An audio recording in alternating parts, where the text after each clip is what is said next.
Good day po sa inyong lahat. Pag-aaralan po natin ngayon kung paano gumawa ng sales journal. Kung hindi niyo pa po napanood yung ating previous video about business forms, makikita niyo po sa ating screen yung link ng ating discussion about business forms. Yan po ang ating mga gagamitin para gumawa ng mga journal. At uunahin po natin ang sales journal. So, pag-usapan po natin, katulad po ng previous video, kung kayo po ay nakasubscribe or naka-follow, pagkatapos nyo mapanood yung ating video, mag-comment lang kayo na gusto nyo humingi ng copy ng sales journal. Ako po ay magpapadala ng free template. So, simulan po natin.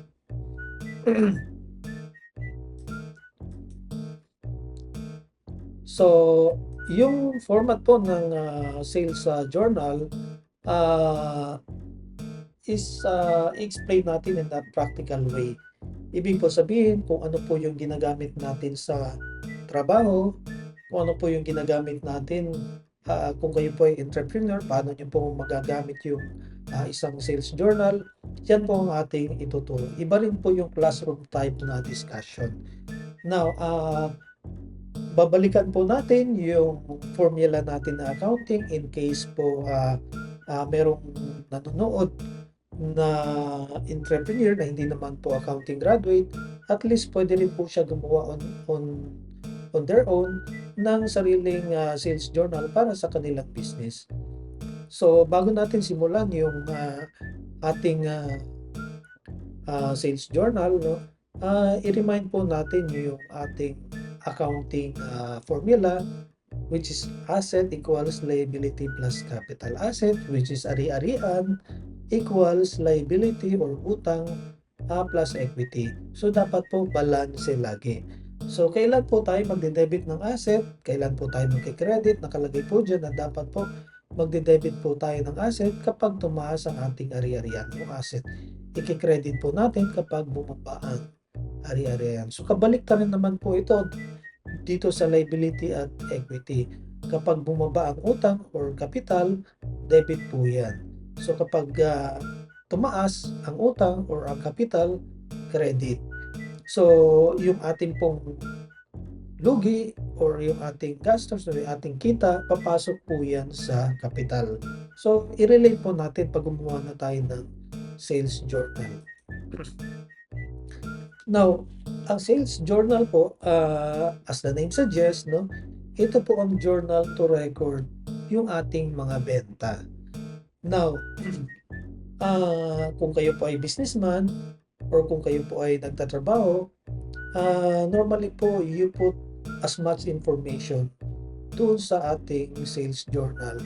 Dahil po ang isang business, hindi lang po tayo gumagawa ng sales journal para makapag-come up ng income statement, no, and balance sheet.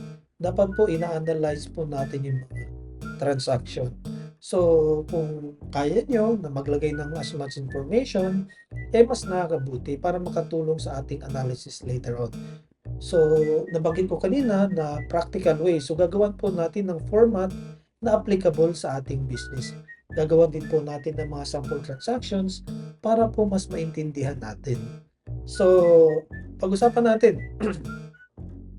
So, ang ating unang column is ang date. So, ibig po nito sabihin, date po yan ng benta. Dahil po ang ginagawa natin is sales journal. So, ang date po na dapat lalabas dyan is kung kailan tayo nakabenta. Now, meron tayong column 2, customer.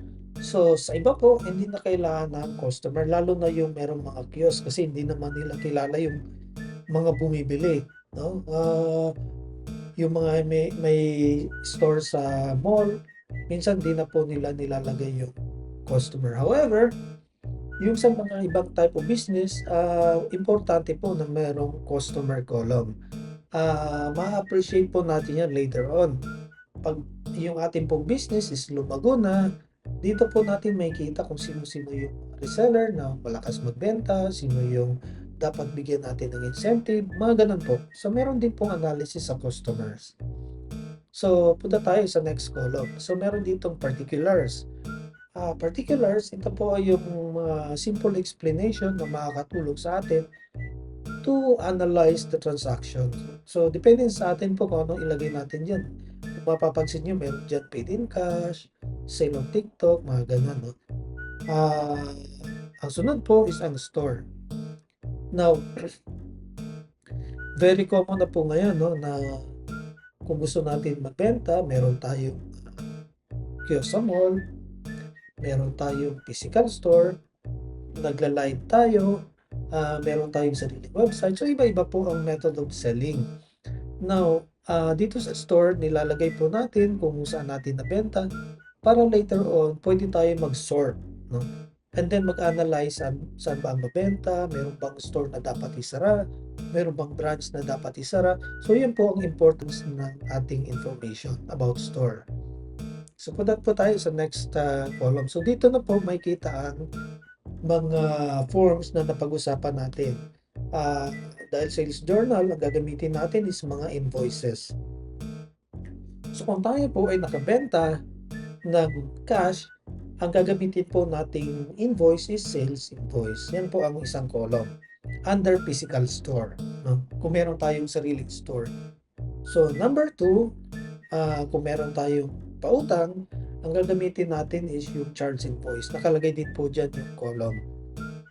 Now, meron dito na online store reference log.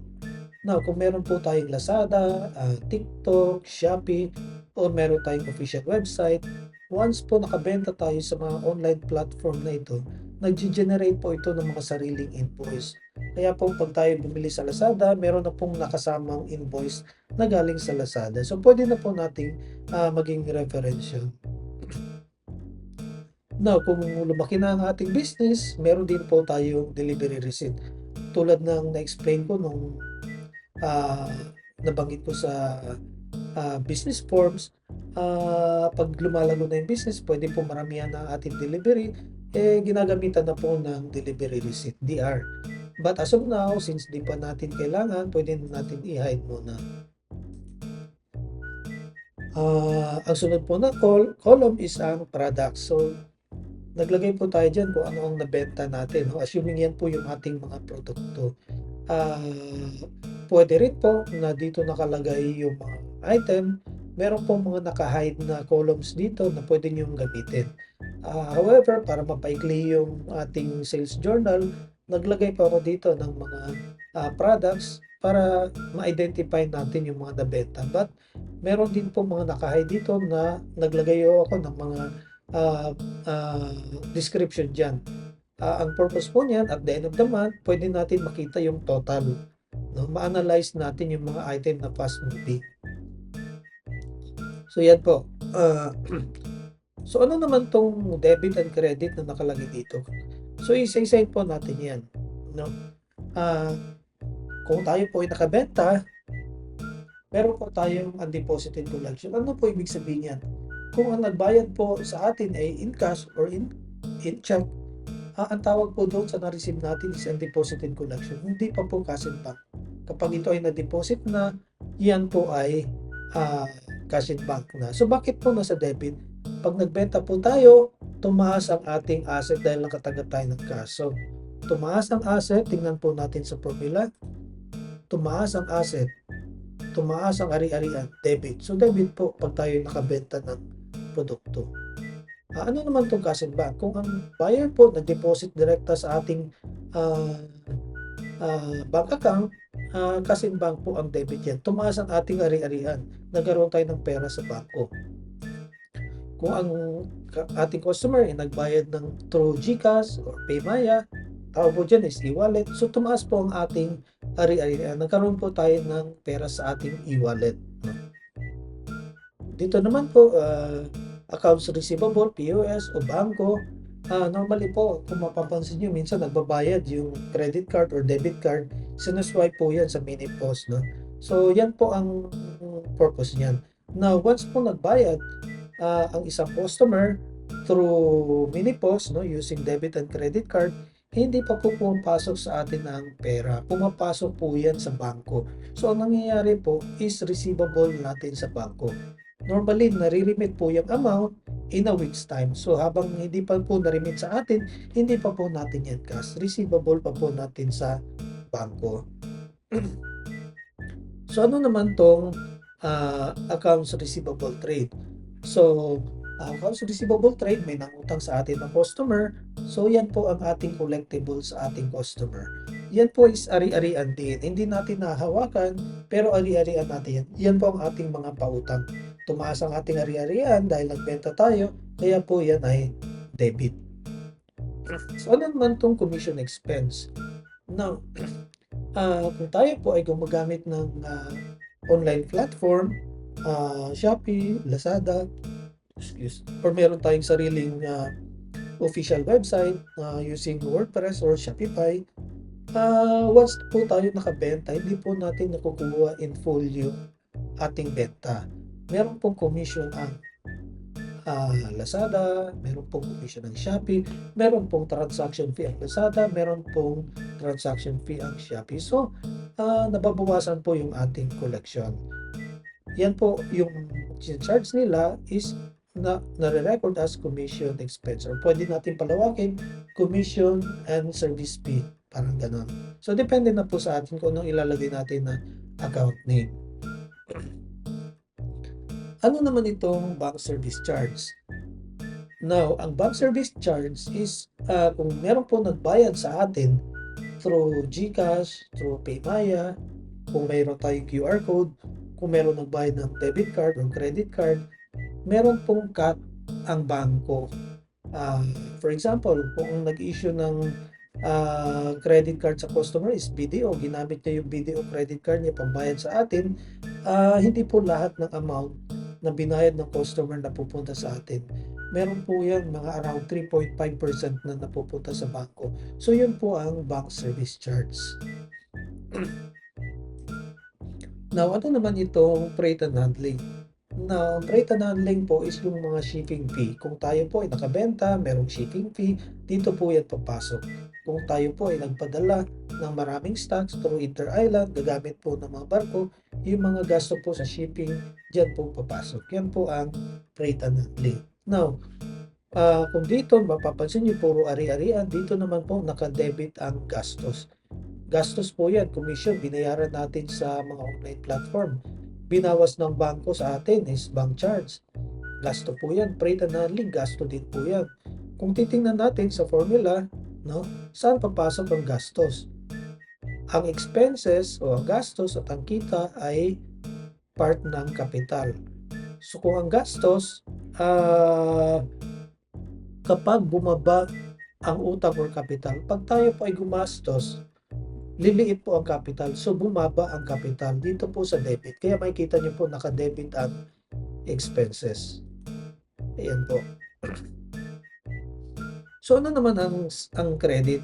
Dahil po tayo nagbenta, automatic po ang credit ay sales, no? Now, i-explain po natin bakit merong VAT output tax. Depende po sa laki ng company.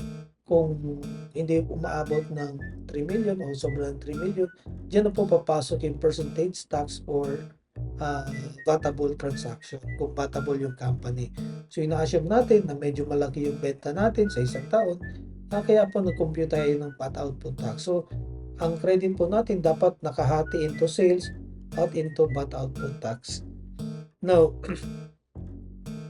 ang assumption po natin is lalago ang company, kaya nilagyan po natin ng export sales and byproduct.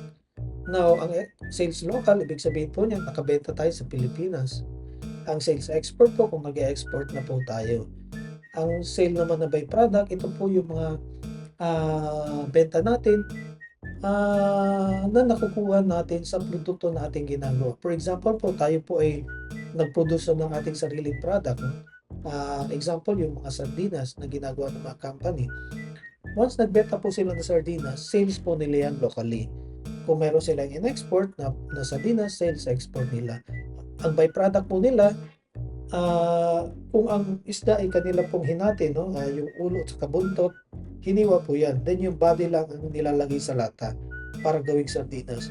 So pag binenta nila yung yung ulo ng isda at saka yung tail, no?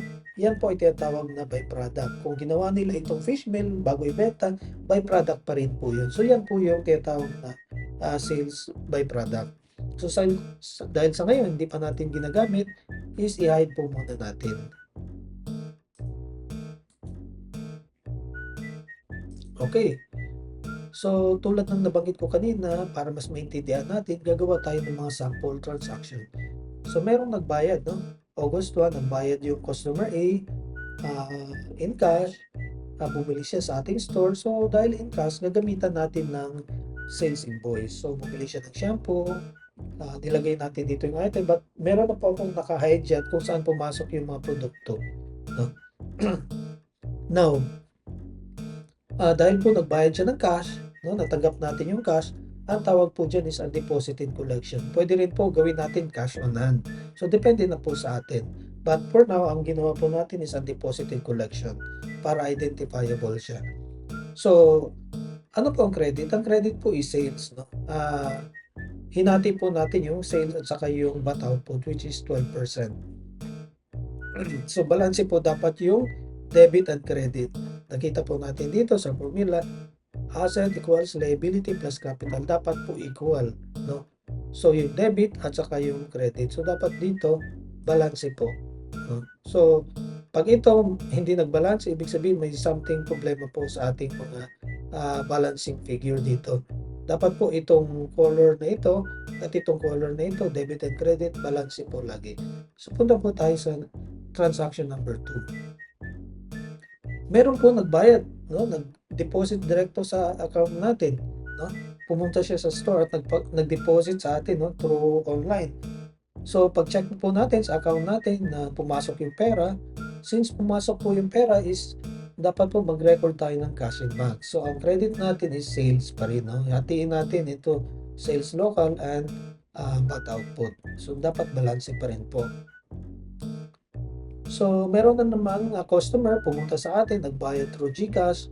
So, cash pa rin yun. Nakatanggap pa rin tayo ng cash, but through GCash. So, sales invoice pa rin ang ating gagamitin. So, bumili siya ng deodorant, no? Ang ating pong debit is cash e-wallet dahil doon po pumasok yung cash. So, ang credit natin is sales pa rin kung ano yung total. So, may kita po nyo dyan na ang total is 250. Ang benta po natin is 250. Pero ang pumasok po dito sa e-wallet is 249 lang po ang ating na-record. Dahil po, pag nag-scan ng QR code yung customer at nagbayad sa atin, meron pong commission na pumupunta sa e-wallet, no? Normally, mga 0.25%. So, matatanggap natin net na po ng 25%. 0.25%, I mean. So, yan po ang dapat nating i-record. So, merong nagbayad ng debit card, pumunta sa store natin. Since nagbayad po siya, in-issuean po natin ng sales invoice, no? Cash sales. So, ang debit natin, normally, pag nakatanggap tayo ng cash, debit cash, dahil lumaki yung ating cash, yung ating ari-arian. Pero dito, very tricky yung transaction. Nagbayad siya ng cash, debit card, pero pumasok sa bangko yung pera. So, wala nang utang sa atin yung customer dahil nagbayad na siya. Meron naman tayong collectible sa bangko, which is normally maririmit po sa atin in a week's time, no?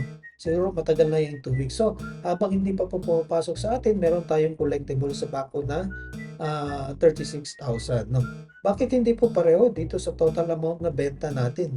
Dahil nga po, yung ating bangko is meron po kolektahin sa atin. Now, kung hindi pa po natin alam kung magkano ang kukunin sa atin ng bangko, ibabawas, pwede po natin ilagay yung total accounts receivable as 37,500. Once pumasok po sa atin yung pera, doon na po tayo mag-record ng bank service charge kung magkano po ang binawas ng bangko sa atin. Pero kung alam na po natin, pwede na tayo magbawas ng bank service charge. So, yung bangko po, magpapadala po yan sa atin regularly ng transaction kung ano yung pumasok doon sa isang statement na nagbayad through debit card or credit card, mamomonitor po natin at yun po ang papasok sa ating account. dapat po doon pala makita natin kung gaano na po ang ibabawas ng bangko. So, ang sumunod is merong umutang po sa atin, no? So, lumalago na yung business natin, meron na tayong mga trusted na customer, nagpautang tayo. So, ang mangyayari po is accounts receivable. Collectible po natin sa ating customers. So, ang credit natin is sales. Merong part po ng sales is bad. So, hatiin po natin. Dapat zero pa rin po ang difference, no? Dapat balance. So, ngayon nakabenta po tayo. Sa labas naman po 'no, ang gamit naman is Lazada. May bumili sa atin through Lazada. So, ang gagamitin po natin na reference doc is Lazada. So, ilalagay po natin dito na nakabenta tayo sa Lazada, 'no. Then ilagay po natin na ang collectible natin ay sa Lazada.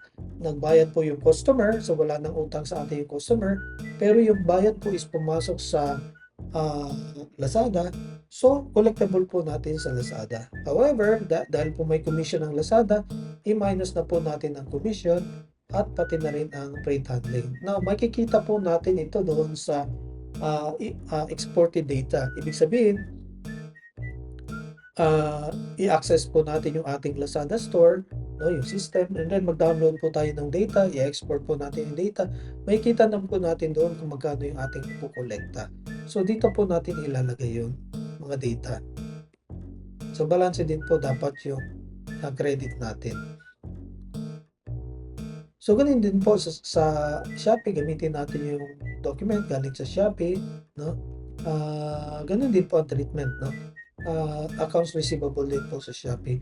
Now, once na na-remit na po sa atin ng Lazada or ng Shopee yung collectible natin, ibang transaction naman po yun, ibang recording na naman. Now, ang sunod nating transaction, nakabenta tayo sa ating sariling official website. So, kung ano po yung ma-generate na invoice doon, yun po ating gagamitin. But, ang treatment po is iba naman po, no? Normally, sa ating sariling website, naglalagay tayo na pwede magbayad ng debit card, pwede magbayad ng credit card, yung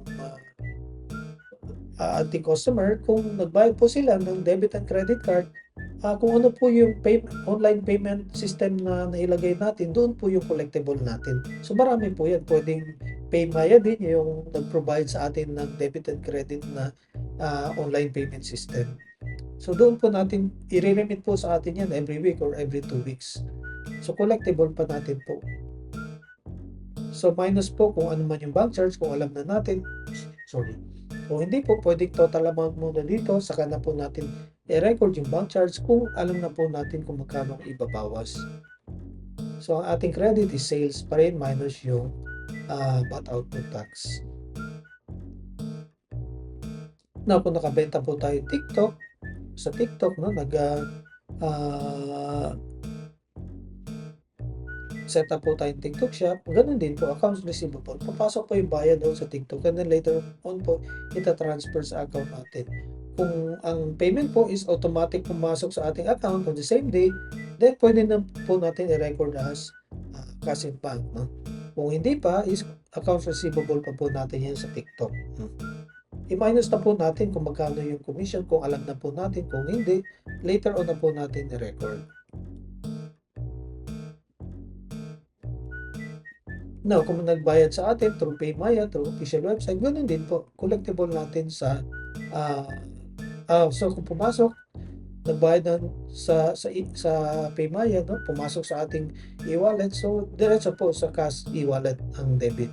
So ganoon lang po, paulit-ulit ang ating mga transaction. Ang ginagawa lang po natin is lahat po ng transaction na pwede ma-identify yung sale, kung ano man yung business nyo, nagbebenta man kayo sa online store, sa physical store, nagla-live selling, at least na-cover po natin yung mga transaction. Ito, meron din po kung nag-Facebook live kayo, no, nagbayad through PayMaya, meron din tayong sample transaction, no? So, dapat balance po lagi. So, yung sinasabi po natin na dapat po, importante din yung ating customer. Dito po sa sunod transaction, meron tayong reseller 1, nagbayad ng cash.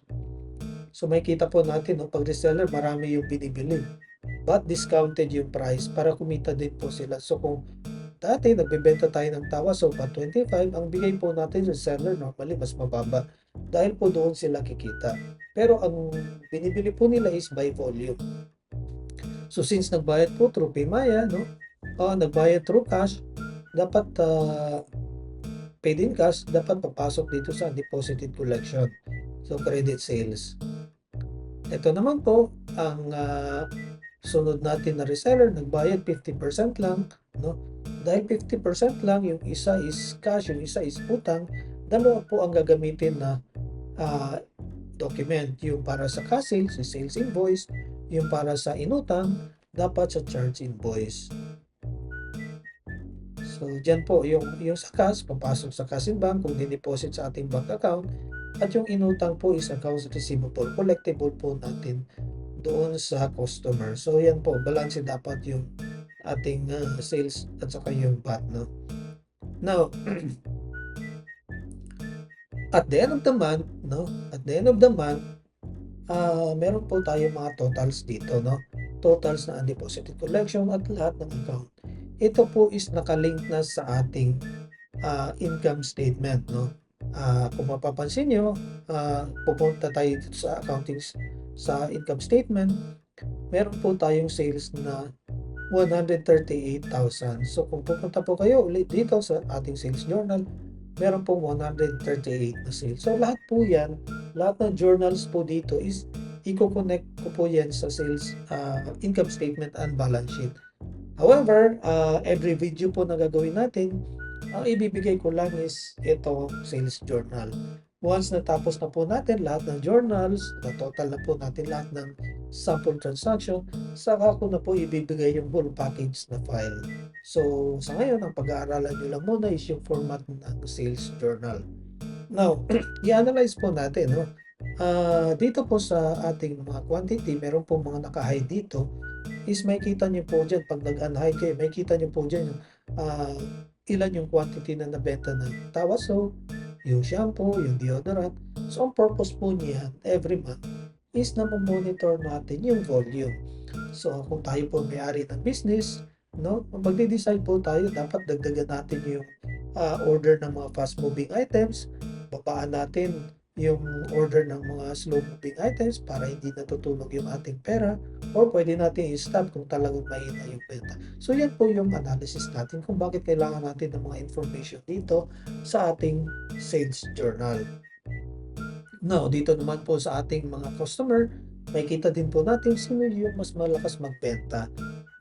Dapat pa natin bigyan ng incentive yung mga malakas magbenta para mas maengganyo pa magbenta. So, ganyan po mag-analyze ng ating sales journal, no? Yung mga information na nakalagay dito. Now, dito naman po sa mga accountant, bookkeeper at yung may-ari na rin, no? Kung titingnan po natin yung total, no? Dito sa deposited collection, meron tayong 13,125. Ang question, nagawan ba ito ng deposit slip lahat? No? Dapat po kung ano yung benta natin the previous day is ma-deposit the next day. Yun bang deposit slip, balance ba doon sa ating collection? Kung hindi po, baka may napunta po sa ibang packet. So, dapat po monitor natin yung mga ganitong transactions. Ito naman cash in bank, e-wallet, no? Itong cash in bank, dapat ginagawa po yun ng bank reconciliation every month, no? So, hindi lang po ito ang transaction. Meron pa po ibang transaction sa mga disbursement. But ang sinasabi natin, itong account na ito, dapat po may bank recon yan every month. Dito po sa e-wallet, nakatanggap tayo ng 18,532. Ang question, na-transfer po ba natin ito from e-wallet natin papunta sa ating cash in bank, no? Dahil po ang business, dapat po ang ating binabayaran is through check. So, dapat po yung ating e-wallet na money, na pera, i-transfer muna natin sa ating cash in bank at kung may babayaran, dapat by check na po. So, dito naman sa accounts receivable sa bangko, is dapat monitor natin na lahat ng binabayad through debit card and credit card is napupunta po sa atin yung pera na remit ng bangko, no? Kung anong bangko yung credit card o anong bangko yung nag-issue ng mini post, dapat po na-transfer sa atin yung remittance. So, imo-monitor po natin na dapat nasi-zero natin itong mga transactions dito. So, dito naman sa accounts receivable trade, so sa mga accountant, dapat po pina-follow up natin, no? Upon due date yung mga collectible natin sa ating mga customers para po makautang naman sila uli. Ganun po, para hindi lumobo yung utang, no? At matulog yung pera ng business. Ito naman commission, ito naman bank charge, ito naman freight handling. Yung mga figure po niyan is automatic papasok sa ating income statement. Kung mapapansin nyo, commission expense 2,110, no? 2,110. So nakalink na po yan lahat, no, sa ating income statement. So every time gagawa kayo ng mga sample transaction, papalitan niyo yung mga transactions dito. Kung meron na kayong kopya, lahat po ng figure na yan papasok doon sa income statement. So dito naman po sa sales natin, as mentioned, pumasok din po yan sa income statement. Ito namang VAT output tax, pumasok din yan po sa ating balance sheet. Kung makikita nyo dito, ang ating VAT output tax is 16,674. Punta po tayo sa balance sheet, ang ating VAT output tax is 16,674. So, balancing po. So, lahat po yan nakalink, no? Tulad na nabanggit ko, yung forms na na-explain ko po nung previous video, gagawan po natin lahat ng journal. Gagawan po natin lahat ng sample transactions, gagawan po natin ng format, and then lahat po ng figure na yun, yung mga total, papasok sa income statement and balance sheet. Pati na po yung gagawa tayo ng depreciation, o may amortization na tayo, or kung may staggered na tayo na gagawin, papasok po yan doon sa income statement. So, at the end po ng lahat ng segment, kung gusto niyo pong gumawa ng financial statement using yung ating template, is pwede na po. Erase nyo lang po yung mga sample transactions na ginawa ko. So, yun lang po ang ating sales journal. Kung gusto niyo pong humingi ng kopya, mag-subscribe, mag-follow, and then mag-comment lang po na gusto niyo ng copy, papadalan ko po kayo. At tulad ng nabanggit ko, sunod-sunod na po ang ating mga sales journal na i-feature. Salamat po.